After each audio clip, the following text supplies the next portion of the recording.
Donc soyez les bienvenus pour ce temps que nous allons passer en présence du Seigneur et où nous allons le laisser nous remplir de lui dans le temps de la retraite et surtout nous allons expérimenter, si nos cœurs sont vraiment ouverts, cette vie de plénitude de Dieu, puisque l'occasion nous sera donnée de prendre le temps non seulement de la prière, de l'adoration, mais aussi nous allons nous ouvrir dans le sacrement de réconciliation pour déposer aux pieds du Seigneur nos fardeaux et partir plus libérés.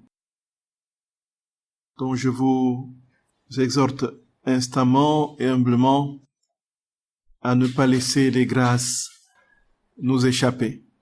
Nous allons commencer, frères et sœurs bien-aimés, par la prière que nous avons sur la feuille à chaque causerie. Ce matin, comme ce soir, nous aurons les prières que nous allons faire sont la prière au Saint-Esprit, l'invocation du Saint-Esprit, ensuite la prière d'infusion dans la divine volonté et puis une dizaine de chapelets.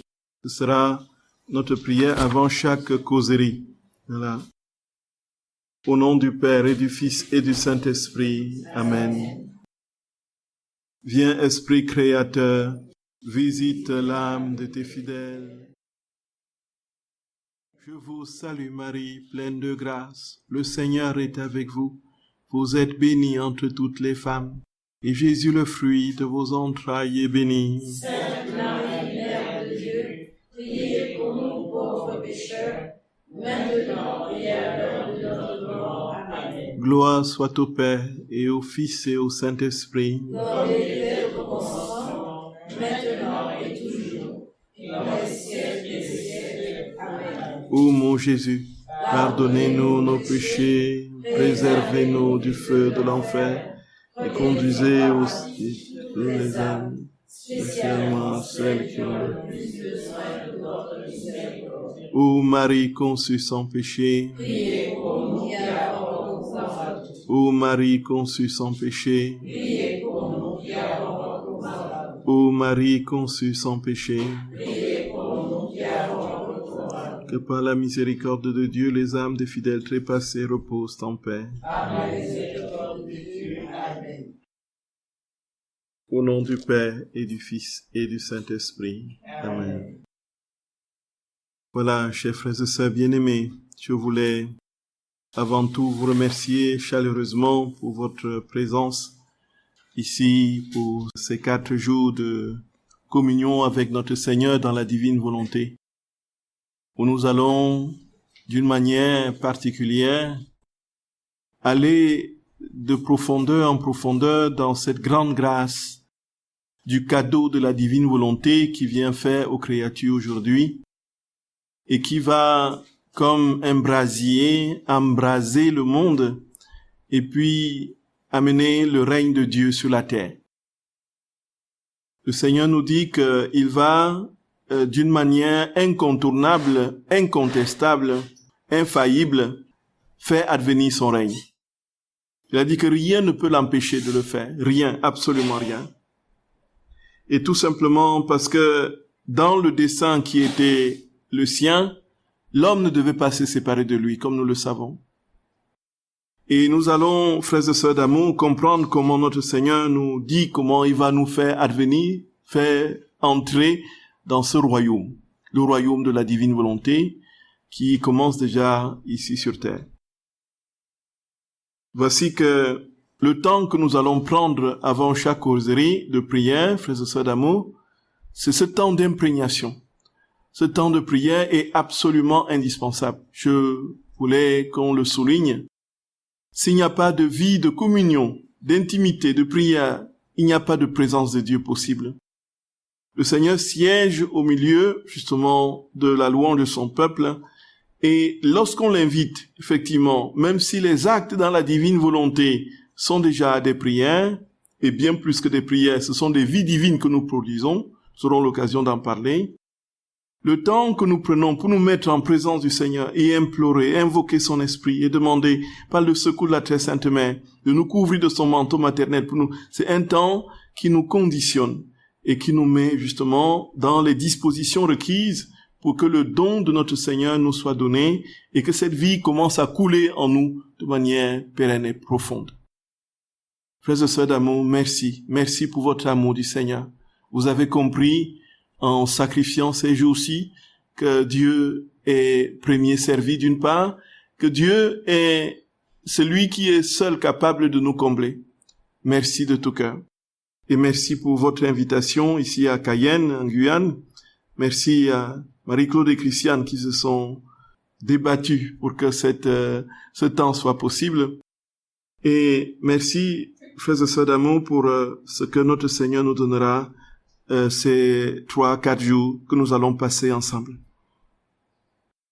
Et alors, avant tout, j'aimerais que l'on parle un peu de ce qui va conduire notre retraite, donc cette disposition intérieure qui sera portée, structurée et imprégnée par le silence. Frères et sœurs d'amour, nous savons que tout ce que nous avons de la révélation, donc de la Bible, ça vient justement directement de Dieu par les personnes à qui il a parlé. Dieu a parlé par les patriarches, par les prophètes, et il a parlé justement par son Fils, il a parlé par les apôtres, et il continue à parler aujourd'hui, n'est-ce pas, par son Esprit Saint mais ce qui est sûr, c'est que Dieu, effectivement, ne peut, effectivement, ne se laisser entendre, se laisser écouter que nous faisons silence. Alors, à la radio, hier, on posait la question de la question du silence de Dieu. Les journalistes posaient la question du silence de Dieu. Alors, voilà Marie-Claude qui répond, alors de manière absolument étonnante et brillante, mais en fait, ce n'est pas Dieu qui a cessé de parler, c'est nous qui ne l'écoutons plus. Et la vérité est là. Nous ne pouvons pas, effectivement, frères et sœurs bien-aimés, vivre dans le bruit et espérer écouter le Seigneur. Ce n'est pas possible. Tout comme il faut qu'il n'y ait pas de bruit extérieur pour écouter ce qu'on nous dit à l'extérieur par les oreilles, justement l'organe physiologique. De même, il y a une nécessité absolue de tels bruits intérieurs pour pouvoir écouter Dieu. Et Dieu nous parle effectivement si nous savons l'écouter. Alors il nous parle bien sûr par l'Écriture, il va nous parler abondamment par les écrits du livre du ciel, il va aussi nous parler au fond de notre cœur. Et si notre cœur n'est pas suffisamment disposé pour écouter sa parole, il sera impossible que ce que nous lisons dans l'Écriture, ce que nous lisons dans les écrits du livre du ciel, soit perceptible au fond de nous. Et plus si nous sommes en silence, ce que nous aurons à comprendre au tréfonds de notre âme va venir s'ajouter à ce qu'il dit dans le livre du ciel, à ce qu'il dit justement dans l'Écriture. Voici, frères et sœurs bien-aimés, pourquoi le Seigneur dit qu'il est absolument incontournable, indispensable de vivre cette vie d'union au Seigneur dans le silence. Nous avons tout ce qui a été fait, que ce soit la Bible, dans ce qui a été révélé à Moïse sur le mont Sinaï, c'était dans un silence total. Moïse est monté sur la montagne, il a passé 40 jours et 40 nuits dans la prière, dans le jeûne, et c'est alors que Dieu lui a parlé. Dieu lui a donné les tables de la loi. Et quand il est descendu avec ces tables de la loi, voyant que le peuple fabriquait un veau d'or, qu'est-ce que Moïse a fait? Il s'est énervé, il a cassé la pierre sur laquelle étaient écrits les 10 commandements. Qu'est-ce qu'il a fait? Il est remonté. Toujours, il n'a pas dit, voici, je veux me souvenir de ce qui m'a été dit. Il y a quelque chose qui ne... Voilà, je peux me souvenir, je crois, je me rappelle qu'il m'a dit ceci. Il est peut-être... Non, c'est plutôt ça qu'il m'a dit. Il écrit, il rature. Non, ce qu'il a fait, il est remonté à la montagne. Et qu'est-ce qu'il a fait là-bas? Il s'est de nouveau disposé dans le silence et coupé du reste du monde pour écouter encore Dieu de nouveau lui parler. Et quand, frères et sœurs bien-aimés, notre Seigneur, quand il se fait baptiser, qu'est-ce qu'il fait? Il rentre au désert, dans le silence. Le silence du désert va conditionner Jésus. Jésus dit que pendant 40 jours, il a travaillé dans la prière et le jeûne, il dit salut Carita, pour réparer les 40 siècles, justement, de désobéissance de l'homme, lorsque l'homme a décidé de quitter sa volonté et de ne vivre que de la sienne. Et alors, c'est dans cette 40 jours qu'il a jeûné et prié et remporté la victoire sur les démons. Il a remporté la victoire sur tout ce qui peut empêcher Dieu de prendre possession du cœur de l'homme. C'est là qu'il a remporté la victoire sur la volonté humaine. Puisque tout ce qu'il a fait au désert, c'était, frères et sœurs d'amour, travailler à diviniser, à sanctifier tous les actes de la créature, donc tout ce que nous pouvons faire aujourd'hui dans l'ordre de la prière. Jésus l'a parfaitement réalisé pendant ce temps où il était sur notre terre, priant au désert et partout. Donc, nous voyons que le silence est absolument au cœur de la révélation. Dieu ne peut pas parler s'il n'y a pas de silence. Frères et sœurs d'amour, nous avons décidé de nous couper de tout le reste pour avoir ces quelques jours. Autant que c'est possible, essayons d'en profiter pour laisser Dieu vraiment au fond de nous parler. Et si nous sommes vraiment disposés, il va vraiment nous parler. Frères et sœurs bien-aimés, c'est la vérité. C'est la vérité, chers frères et sœurs d'amour. C'est la vérité. C'est la vérité. Et alors, Jésus dit à Luisa que le silence est un repos. Alors, nous voyons qu'il y a très souvent dans les psychothérapies, on se rend compte que les personnes, effectivement, qui quittent leur milieu de vie habituel pour aller pour une psychothérapie, là où ils arrivent, qu'est-ce qui se passe? Ils sont coupés de tout leur environnement, qui a des adjuvants qui multiplient un ensemble de situations, que ça peut être le stress professionnel, ça peut être les bruits que l'on crée toi-même, soit en écoutant des choses, toujours l'oreille pleine, soit c'est des gens dont on s'entoure pour ne pas être seul, ainsi de suite. Et quand ils vont dans ces séances de psychothérapie, ils sont tellement coupés de tout. Ce qui se passe pour les témoignages qui nous parviennent, c'est-à-dire qu'il y a comme un vacarme intérieur qui se dégage. C'est-à-dire qu'il y a un bruit, des bruits sans cesse qui montent. C'est que, en fait, ce sont ces bruits qui étaient étouffés par les bruits extérieurs de la vie courante. Et généralement, quand on se retire dans le silence, comme ça, pour un temps de retraite en silence, quand il n'y a plus rien autour de nous pour nous distraire et nous remplir des bruits, ce qui se passe, c'est que les bruits intérieurs, justement, émergent. Et ces bruits intérieurs, frères et sœurs d'amour, ça peut être notre propre histoire. Ça peut être des blessures. Ça peut être des situations de souffrance terribles. Ça peut être des pardons que nous n'avons pas donnés. Ça peut être des rancunes, des jalousies. Ça peut être des complexes que nous avons cultivés tout au long de notre vie parce qu'on nous a dit que nous n'étions pas ceci, nous n'étions pas suffisamment cela, nous n'étions pas suffisamment intelligents, nous n'étions pas suffisamment, ainsi de suite. Tout cela monte en nous. Ça peut être des paroles que les gens nous ont adressées et qui nous ont blessés et nous nous rendons compte que nous n'avons pas encore pardonné. Ça peut être 1001 choses à la fois. Donc ça va remonter en nous. Si nous sommes vraiment dans le silence, ces choses-là peuvent remonter en nous. Et c'est pourquoi, dans les retraites, naturellement, il y a ce temps de la confession, ce temps du sacrement de réconciliation, qui est une véritable réconciliation au sens premier du terme, bien sûr, avec Dieu et avec les autres, qui est une véritable source de guérison. Une véritable source de guérison. Frères et sœurs d'amour, ce qui est sûr, c'est que nous savons déjà très concrètement qu'il n'est pas possible de vivre dans une maison sale. Vous avez l'expérience. Nous n'imaginons pas que nous serons heureux dans une maison qui depuis 3-4 ans n'a pas été balayée. Et qui, avec les détritus de cuisine que l'on amasse partout, il y en a sur la table, il y en a en dessous de l'évier, il y en a, voilà, dans les placards. Vous imaginez une maison comme ça, avec des feuilles de peau de banane et puis des épluchures de trucs partout, voyez, qui n'a pas été balayée pendant 1, 2, 3 ans. Et puis on dit qu'on est à l'aise dans cette maison. Ce n'est pas possible. Ce n'est pas possible d'être à l'aise. Et ce n'est pas possible de faire quoi que ce soit qui soit vraiment potable, qui soit digeste. C'est la même chose pour l'âme. Quand l'âme, frères et sœurs d'amour, est encombrée par 1001 choses, tout ce qu'on a cité tout à l'heure, les jalousies, les souffrances, les blessures, les trucs, les rancunes, les soucis, les problèmes, tout à fait.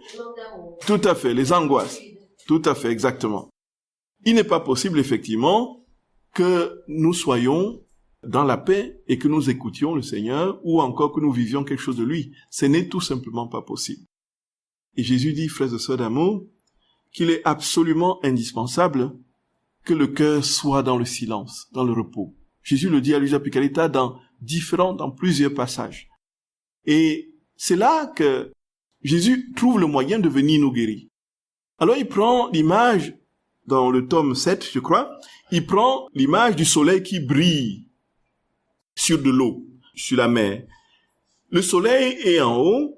Lorsque la mer est calme, lorsque la mer est plate et calme, sans vagues, qu'est-ce qu'on voit dans l'eau? On voit le soleil exactement comme au ciel. On voit exactement comme au ciel. On voit le soleil dans l'eau de manière parfaite. On a l'impression que le ciel s'est déporté dans l'eau. Et qu'il y a deux ciels, un au-dessus de nous, un dans l'eau. Voyez. Mais si, maintenant, l'eau est perturbée, et que, voilà, il y a des vagues et tout ça, qu'est-ce qu'on voit? On ne voit pratiquement plus rien. C'est la même chose pour l'âme.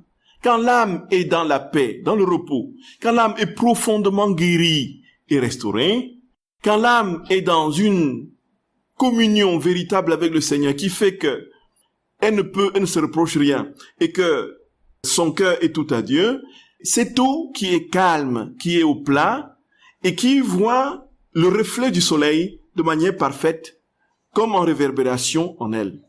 C'est exactement comme ça. Dieu vit profondément dans l'âme qui est reposée, qui est dans la paix, qui est dans le calme, qui a goûté justement les suavités de la présence de Dieu et qui, en conséquence, ne peut que se laisser faire par lui. C'est cette âme qui est en paix en vérité. Et c'est pourquoi il y a, frères et sœurs d'amour, cette nécessité du sacrement de réconciliation.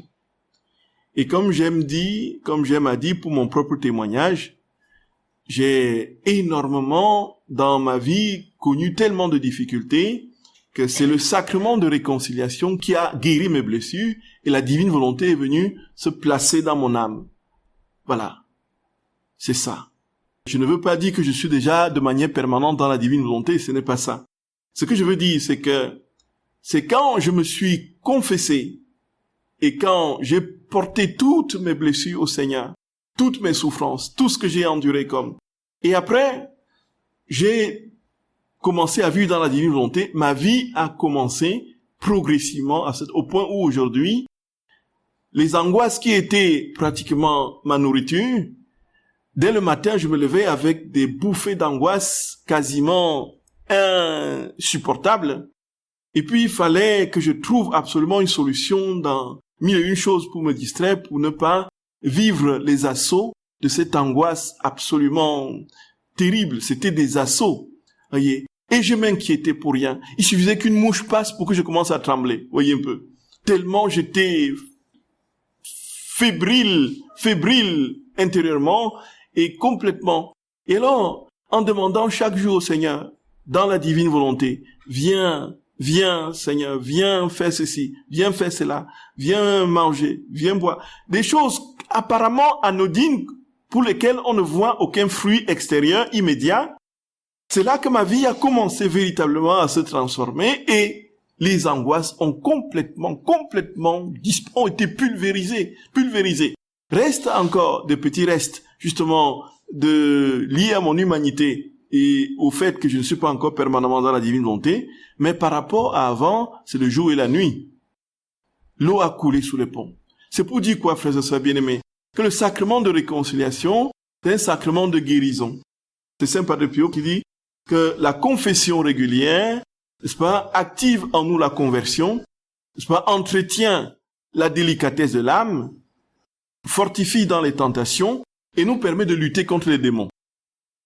Donc si nous avons l'habitude de nous confesser, non seulement nous aurons la délicatesse de l'âme, non seulement nous aurons cette force pour lutter contre les tentations, non seulement nous aurons la guérison de beaucoup de nos maux, de nos péchés, les péchés sont déjà de toutes les façons pardonnés et réparés, la guérison de beaucoup de nos blessures, mais aussi, frères et sœurs bien-aimés, nous serons forts pour, lorsque le démon se présentera, d'une manière ou d'une autre, nous serons capables de le vaincre, parce que Dieu vit en nous. Et donc, il n'y a pas de vie pleine dans la divine volonté, puisque Dieu ne peut pas venir se loger dans un cœur qui n'est pas rempli uniquement de lui, dans un cœur rempli d'autre chose que lui. Ce qui se passe, frères et sœurs d'amour, c'est que, au fur et à mesure que nous balayons notre cœur, nous balayons la maison, Dieu trouve toujours le moyen, de manière plus profonde, de venir s'installer en nous. Et c'est pourquoi la vie dans la divine volonté et les sacrements vont de pair. Surtout le sacrement de réconciliation, frères et sœurs bien-aimés, c'est Dieu veut s'installer en nous de manière parfaite. Et il faut qu'il trouve en nous l'espace qu'il faut pour pouvoir étendre son immensité. Et si notre cœur est dégagé, il vient vraiment. Et nous goûtons ce que c'est que la paix. Nous goûtons ce que c'est que la paix, frères et sœurs d'amour. C'est la vérité. Nous goûtons ce que c'est que la paix. Nous goûtons ce que c'est que la paix. Et c'est pourquoi, pendant cette retraite, il y aura des temps de confession qui peuvent déboucher sur, si vous avez besoin de parler, donc confession et accompagnement, de parler, vous n'hésiterez pas à déposer votre fardeau au Seigneur, voyez. Et puis, on priera, et puis on fera ce qu'il faut à notre niveau, sur le plan spirituel, en demandant au Seigneur, n'est-ce pas, la guérison de vos souffrances intérieures. Et là, frères et sœurs bien-aimés, je comptais vraiment insister là-dessus. La retraite ne portera ses fruits que si nous vivons tous ces temps qui sont proposés. Les temps de chapelet, les temps de messe, les temps d'enseignement, bien sûr. L'enseignement vient simplement comme un élément d'un tout. L'enseignement n'est pas le plus important. Il y a tout le reste qui porte l'enseignement. Il y a donc ce temps de prière et ce temps de silence personnel que nous aurons personnellement chacun dans les temps de pause. Il y en a suffisamment pour marcher à l'extérieur, méditer, lire un passage du livre du ciel, méditer sur nos notes et puis ainsi aller toujours plus en profondeur de ce que Jésus attend de nous. Voici, frères et sœurs d'amour, ce que Jésus dit à Luisa Picaretta au sujet du silence. Au sujet du silence. Jésus dit qu'il faut se reposer en lui. Et donc se reposer en lui, c'est se couper de tout le reste pour n'avoir que lui dans le silence du cœur. Il dit au tome 11 du 14 décembre 1916, voici ce qu'il dit. « J'aime tant que les créatures se reposent en moi, que je ne voulus pas seulement dormir pour elles, mais aussi marcher pour donner du repos à leurs pieds, travailler pour donner du repos à leurs mains, palpiter et aimer pour donner du repos à leur cœur. En somme, je voulus tout faire pour que les créatures puissent se reposer en moi, trouver leur sécurité en moi, tout faire en moi. » Donc nous voyons que Jésus a marché pour nous, dit-il, il a utilisé ses mains pour nous, il a fait palpiter son cœur pour nous, il a aimé pour nous, il nous demande tout simplement maintenant de venir nous reposer en lui. Et si nous nous reposons en lui, frères et sœurs d'amour, qu'est-ce qui se passe? Les œuvres qu'il a accomplies parfaitement pour nous deviennent nos propres œuvres. Et donc, dans le silence du cœur à cœur, et nous allons en parler avec les rondes, dans le silence du cœur à cœur, de cet amour intime, profond avec lui, nous allons expérimenter ce que c'est que la véritable paix du cœur, parce que ce pourquoi nous nous agitons extérieurement, Dieu l'a déjà parfaitement fait pour nous. Voyez? Pourquoi est-ce que nous sommes troublés? Parce que nous avons une volonté, on veut faire ceci, ça ne marche pas. On veut faire telle autre chose, ça ne marche pas. On fait ceci, ça prend une autre direction, ainsi de suite. Ça nous met dans le trouble. Mais si nous savons que déjà, Dieu a déjà fait ce que nous voulons faire de manière parfaite et divine en lui, qu'est-ce qu'il fait? Il nous suffit tout simplement de lui dire, voici Seigneur, voici, je me remets à toi. Maintenant, fais tout simplement descendre les actes parfaits que tu as déjà accomplis pour moi, et je l'accueille. Et donc, plus rien ne pourra nous troubler. Plus rien. Nous aurons une paix royale, frères et sœurs d'amour. Une paix royale. Puisque Jésus a déjà tout fait, et divinement, de manière divine, il nous dit, maintenant, repose-toi sur ce que j'ai déjà fait pour toi. Voyez? Et là, la paix intérieure que nous cherchons, frères et sœurs d'amour, c'est terrible. Quand les gens sont pris par les angoisses, les troubles et tout ça, que ce soit d'ordre naturel ou simplement une maladie, c'est terrible. Hein? Je ne vous le souhaite pas. C'est terrible. Quand les gens sont pris par des angoisses, c'est terrible. Mais Jésus dit, maintenant que tu connais dans la divine volonté que tout ce que tu veux faire, je l'ai déjà parfaitement fait, mais viens te reposer en moi. Viens te reposer en moi tout simplement. Sachant que je vais dérouler devant toi cette version divine de ce que tu tentes de faire maladroitement sur le plan humain, je vais le dérouler devant toi. Et comment est-ce que ça se passe, frères et sœurs bien-aimés? Tout simplement, dit fiat, fiat, fiat, fiat, fiat.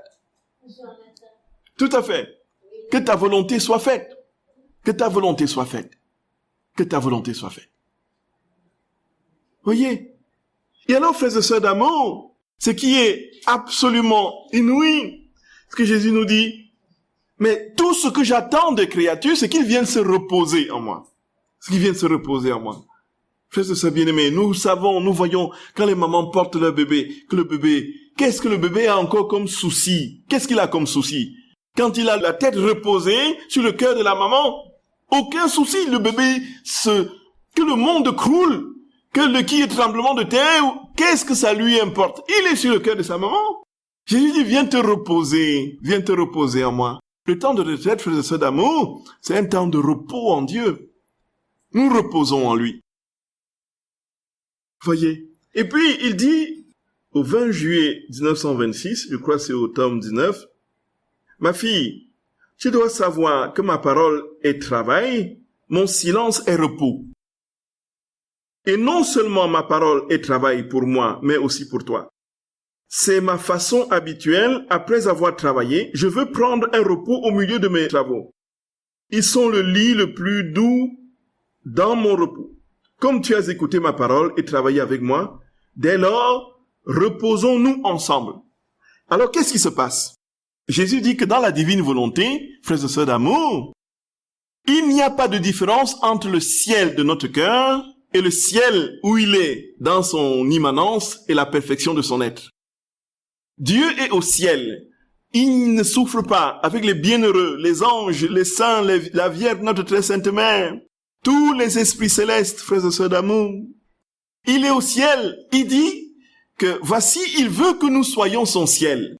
Il veut trouver en nous son ciel. Et pourquoi veut-il trouver en nous son ciel? Tout simplement parce qu'il veut que nous soyons pleinement dans sa vie divine, dans sa divine volonté.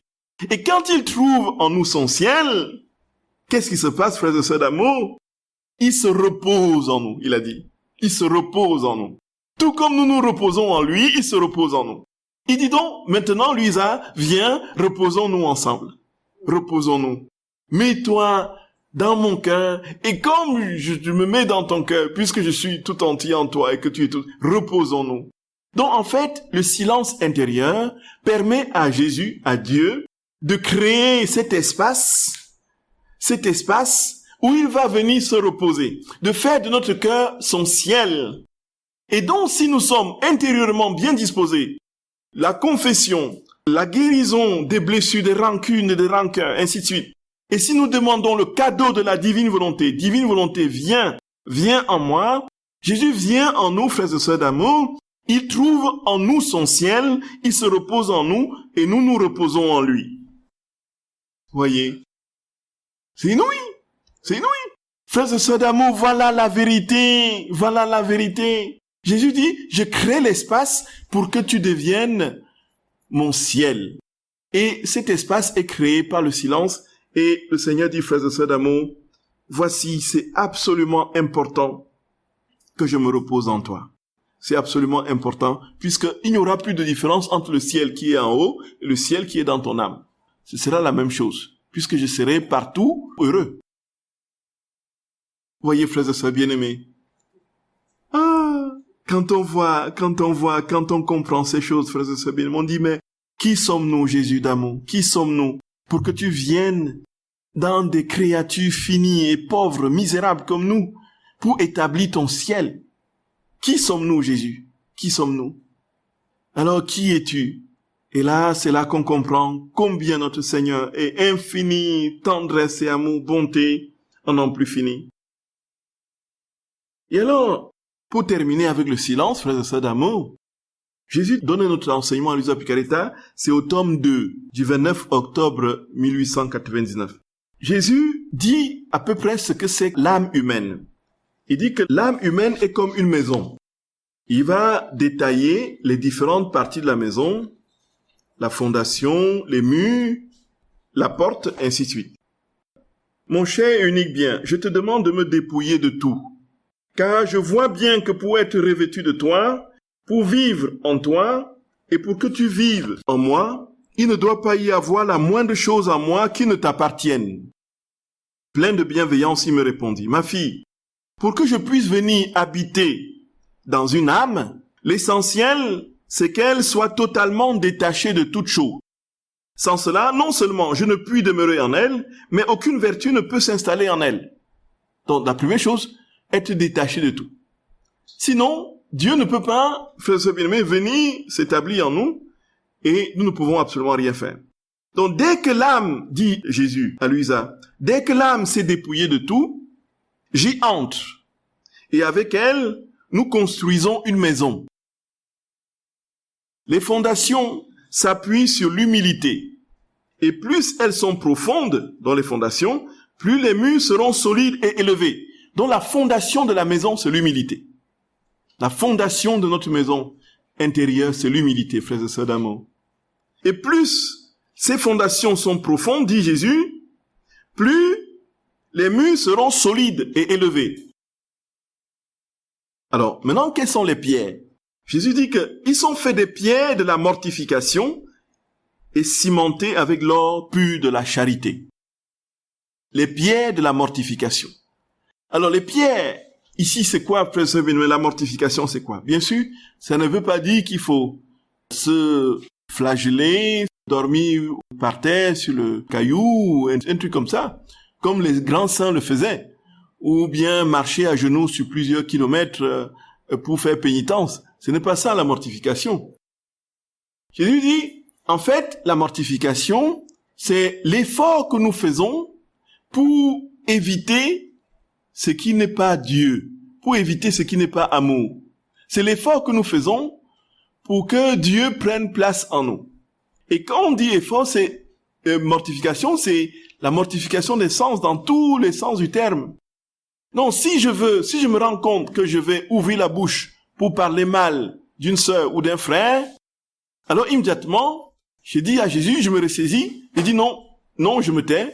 Vaut mieux ne pas parler plutôt que d'avoir un malin et malsain plaisir à critiquer l'autre, parce que ça me fait du bien de parler mal de l'autre, de le dévaloriser. Ou encore, si je suis assailli par des pensées qui ne sont pas de Dieu, qu'immédiatement, la mortification consiste à dire non, je chasse ces pensées de ma tête, de mon esprit, je le fais disparaître, plus question de cette pensée, je me détourne de ces pensées. La mortification sur le plan physique peut être pour les aliments, par exemple, que je n'aille pas aux excès. Et que pour la prière, par exemple, avant la prière, que je ne m'assure pas que j'ai déjà le ventre bien plein et que je fais mon rot à tout bout de champ, voyez? Voyez? C'est la mortification. C'est la mortification, voyez, au sens des aliments, voyez. Et là, manger sobrement, et voilà. Donc, Jésus dit que les pierres, c'est la mortification. Et donc, il dit, et cimenté avec l'or pur de la charité. L'or pur de la charité. Quand les murs sont érigés, moi, comme un peintre expert, j'y applique une excellente peinture, constituée des mérites de ma passion et des magnifiques couleurs fournies par mon sang. Voyez, quand cette maison est construite, qu'est-ce que Jésus fait, frères et sœurs d'amour? Jésus applique une magnifique couche de peinture, on la rend jolie, donne la touche finale. Et c'est quoi cette couche de peinture? Il dit, ce sont les mérites de sa passion, et les couleurs que fournit cette peinture, c'est la couleur de son sang. Gloria, Gloria. Frères et sœurs bien-aimés, qui peut attaquer cette maison qui est couverte du sang de Jésus? Personne. Alors continuons, on va terminer par là. Cette peinture sert de protection contre la pluie, la neige et tout choc. Donc la peinture du sang de Jésus protège l'âme de tous les chocs, Donc, quand on voit dans la divine volonté, frères et sœurs bien-aimés, dans les heures de la passion, Luisa qui prend le sang de Jésus, qui va l'appliquer sur tout ce qu'elle trouve sur les âmes du purgatoire, sur les âmes des personnes qui sont sur la terre, sur les âmes des criminels, sur les âmes des prêtres, des religieux, sur les âmes des fidèles de toutes sortes, sur les âmes, ainsi de suite. Le sang de Jésus, frères et sœurs d'amour, nous avons l'arme la plus redoutable pour éloigner tout esprit du mal. Nous avons le sang de Jésus. Nous avons le sang de Jésus, frères et sœurs d'amour. Nous avons le sang de Jésus. Nous avons le sang de Jésus. Nous avons son sang. Et alors, Jésus dit que lorsque notre maison, dans notre âme intérieure, notre âme est protégée par son sang, lorsqu'il y a ces magnifiques couleurs, quel que soit le choc, quelle que soit la brutalité, la violence de l'attaque, nous sommes protégés, frères et sœurs bien-aimés. Nous sommes protégés. Nous sommes divinement protégés. Que faisons-nous du sang de Jésus? Que faisons-nous du sang de Jésus, frères et sœurs d'amour? Que faisons-nous du sang de Jésus? Alors, il dit, frères et sœurs d'amour, écoutons bien. C'est la protection assurée contre la pluie, la neige et tout choc. Ensuite, viennent les portes de la maison. Pour qu'elles soient solides comme le bois et préservées contre les termites, quelles sont les portes, frères et sœurs bien-aimés? Pour qu'elles soient solides, pour que la porte soit solide et préservée contre les termites. Voyez un peu. Qu'est-ce qu'il faut, frères et sœurs d'amour? La porte, c'est quoi? La porte solide, c'est quoi? Le silence. Le silence. Oh, le silence. Il dit, ensuite, viennent les portes. Pour qu'elles soient solides comme le bois et préservées contre les termites, il faut le silence qui tue les sens extérieurs, dit Jésus. Il faut le silence qui tue les sens extérieurs. Pour protéger cette maison, il faut un gardien qui veille sur tout, à l'intérieur et à l'extérieur. C'est la crainte de Dieu qui protège contre toute intempérie. La crainte de Dieu sera la gardienne de la maison, incitant l'âme à agir, non par crainte d'être puni, mais par crainte d'offenser le maître de la maison. Cette sainte crainte ne doit servir qu'à inciter l'âme à tout faire pour plaire à Dieu et à rien d'autre. Voyez, frères et sœurs bien-aimés, Jésus dit très clairement que l'entrée de notre âme, pour être sûrement gardée, doit avoir une porte solide. Et la porte solide, c'est le silence. Vous imaginez, vous vous rendez compte d'expérience. D'où viennent les problèmes? Les problèmes viennent des conversations inutiles. Voyez, vous commencez à parler, telle chose qui est dit, retentit autrement dans l'esprit de l'autre, ou bien vous dites une futilité, soit parce que vous voulez dire une petite méchanceté, une méchante blague sur quelqu'un, soit vous voulez rire de quelque chose. Alors vous parlez, et à un moment donné, les problèmes commencent à naître de ce que vous avez dit de manière maladroite. Or, si vous vous étiez tu, et que si vous aviez demandé à Jésus de parler en vous, il n'aurait dit que les choses qui construisent, des choses qui réunissent, des choses qui rassemblent, des choses qui élèvent et qui vous sanctifient tous. Mais parce que la parole est facile et qu'on peut parler facilement de tout et de n'importe quoi, alors la porte est largement ouverte, dit Jésus. Et l'ennemi de l'âme s'infiltre, tout simplement parce qu'il trouve le moyen le plus sûr. La porte est largement ouverte par les paroles oiseuses, et là, il s'infiltre dans l'âme et crée des dégâts irréparables. Frères et sœurs bien-aimés, c'est d'autant plus important pour nous qui sommes naturellement portés à vivre extérieurement, à vivre à l'extérieur de nous, dans l'ambiance extérieure des bruits et des fêtes. Voici que Jésus dit, garde ta porte hermétiquement fermée. En fait, entre dans le silence et laisse Dieu opérer en toi. Laisse Dieu opérer en toi. Et alors, quels que soient les bruits intérieurs qui s'élèveront, je serai là pour te rassurer, pour te guérir et pour te donner la paix dont tu as tant besoin pour accueillir le don de ma divine volonté. Puisque Jésus dit qu'il n'y a pas de compatibilité entre le trouble et le don de la divine volonté. Le don de la divine volonté, c'est la paix par excellence. Il se donne dans le cœur de l'âme. Il faut donc que le cœur de l'âme au plus intime d'elle-même, soit rempli de paix, soit baigné dans l'océan de paix de Dieu. Et c'est alors que Dieu viendra se trouver en nous. Il dira, oui, en lui, je suis déjà, parce que ma paix m'a précédé. Et puisque je suis dans ce qui sort de moi, je vais aller faire mon ciel, trouver mon ciel dans cette âme, m'établir définitivement et vivre avec lui dans mon repos. Elle se reposera en moi et je me reposerai en elle. Voilà, voilà. Voilà, frères et sœurs bien-aimés. Voilà le secret de la vie spirituelle, dans cette intimité et surtout de la vie dans la divine volonté. Jésus dit dans un autre passage, les paroles qui fusent tout le temps, c'est la preuve que l'âme est vide. La preuve que l'âme est vide et sèche. Et alors, elle essaye de se remplir autant qu'elle peut par les bruits extérieurs. Frères et sœurs d'amour, je peux vous assurer que si le Seigneur nous a réunis, c'est parce qu'il a un grand cadeau à nous faire.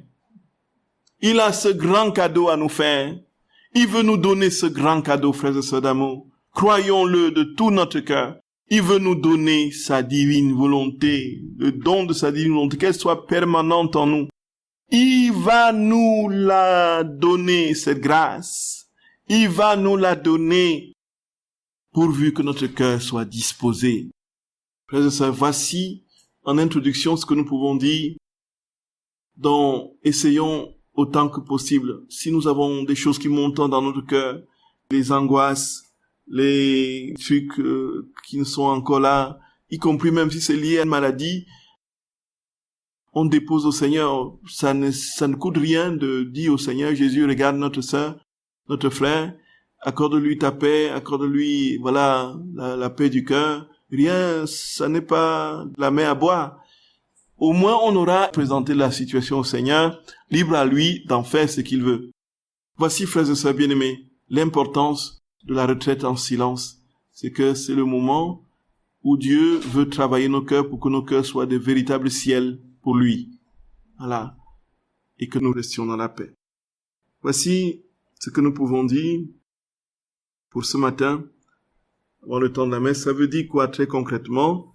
Ça veut dire quoi, frères et sœurs d'amour? Si nous sommes là juste pour l'enseignement, nous repartons tranquilles dans notre milieu de vie. Le Seigneur se charge de faire porter des fruits dans nos vies de ce que nous avons entendu et le peu que nous avons vécu. Mais si nous sommes là de manière constante jusqu'à vendredi midi, ça veut dire que nous essayons de jouer le jeu. Les Guyanais connaissent bien ce que c'est jouer le jeu.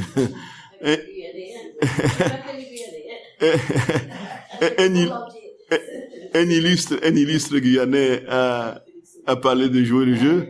Voyez. Donc, nous essaierons donc de jouer le jeu et d'être véritablement, frères et sœurs d'amour, dans cette grâce du silence que le Seigneur nous donne. Ça veut dire quoi? Ça veut dire que les questions que nous aurons à poser, on va voir pour ce qui est de l'enseignement du soir avec les autres qui viennent de l'extérieur.